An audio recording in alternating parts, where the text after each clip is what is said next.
What's good, ladies and gents? Welcome back to the MKO Pugilism Boxing channel where we talk all things boxing. Remember to like, subscribe, all that good stuff. If you're new to the channel, and when you hit the bell notification, just put it on all so you can get notified as soon as new content drops. So yeah, this one we're just going to talk a little bit about last night's action. We had a card over in Poland which was headlined by Lukasz Rozanski, who defended his WBC Bridgerweight title, which WBC is the only boxing organization who actually has a belt in the Bridgerweight division. And Bridgerweight, it sits just above cruiserweight and just below, well, heavyweight. So it's kind of like a junior heavyweight division, but so far only one governing body is on board. That's the WBC. Their champion was Lukasz Rozanski.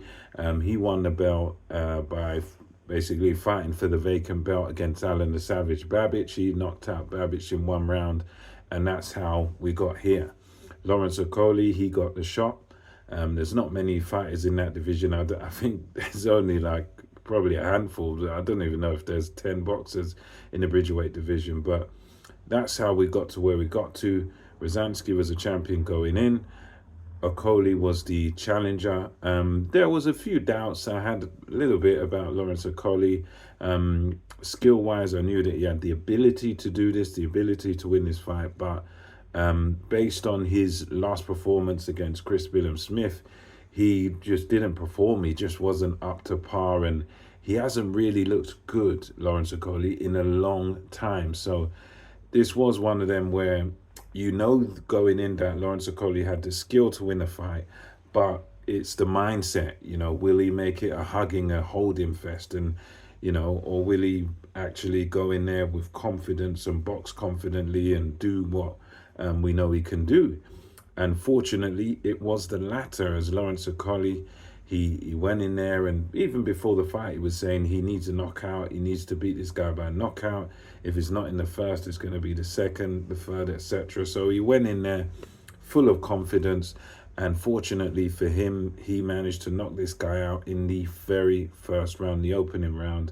And it was a very, very simple fight. You don't even really need, it doesn't need any breaking down. All that happened, first bell went. Rozanski goes after Lawrence Okolie the only way he knows how. There's not really much intelligence in what he does. There's not really much method to what Rozanski does. He just literally steams into you and tries to throw his bombs, tries to throw his power shots from his crouch, and then he tries to get you. And that's what he tried with Lawrence Okolie. He went after Lawrence Okolie straight away and trying to wing in the shots. But Lawrence Okolie cleverly sort of kept him on the end of the jab. He used the left hand effectively to sort of stop the advances of Rozanski and just nailed him with a beautiful right hand, and, puts him down for the first time. Rozanski sort of all over the place. He tries to come back, but with Rozanski, he doesn't try to hold, he doesn't try to survive or anything like that. He just goes rushing at Lawrence Okolie again after the first knockdown and rushes in as if to say nothing's happened. And of course, what happens? Lawrence Okolie, knowing that his man seriously hurt, again sticking the jab out, sticking the left hand out in Rozanski's face, and then bang, another right hand goes crashing, and another one for good measure, and down goes Rozanski again. So, second knockdown. And to be honest, even after the first, he looked wobbly. After the second, he looked very, very wobbly. He looked like, you could have waved it off there. But I suppose because it's in Poland, it was in his home country, they want to give him every chance. He's a world champion. This is probably the only chance he's going to get. So wobbly as he looked, they let him continue. The referee let him continue. But again, he was just too wobbly. He had no defense. He didn't tried to hold Lawrence Okolie, just again tried to come forward and tried the same thing again. And they say when you try the same thing over and over again and it's not working, it's insanity. And that's what he done. He just kamikaze tactics, went after Lawrence Okolie again and paid the price once again as he walked into yet another right hand. And then this time he goes down and he stays down for quite a while. I think he kind of beats the count, but the referee sees how wobbly he is. He didn't know where he was in the world, and the referee just waved it off. It's like, you've had your chance now. And yeah, big victory for Lawrence Okolie.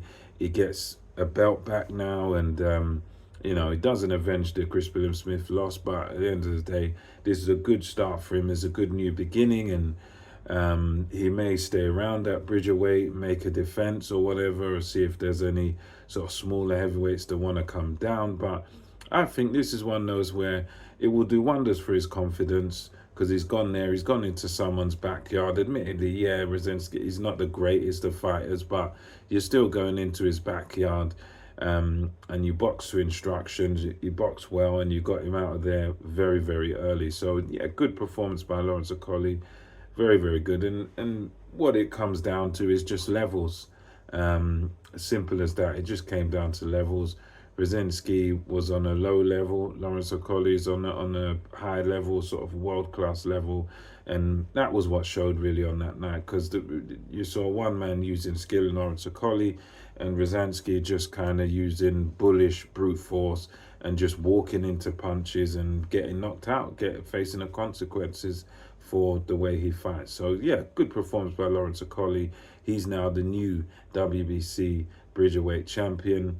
What he does next is anyone's guess. I think he might want to make a little defense of it, you know, make a defense of the belt. But other than that, I think he wants to look at going up to heavyweight. And who knows, he's got the punching power to do quite well at heavyweight. And he's got the size. He's not as big as the giants of the division, like the Furies and people like that. But he's pretty similar in size to an Alexander Usyk, probably a bit taller actually, a couple of inches taller. So he's got the frame to be a decent heavyweight. I wouldn't want to pick him really against the top guys, but I think he's definitely got the power, and if he boxes to instructions, he's got the style to cause probably quite a lot of them trouble. I think he'll cause people trouble, but he'll probably be outsized by these sort of bigger guys.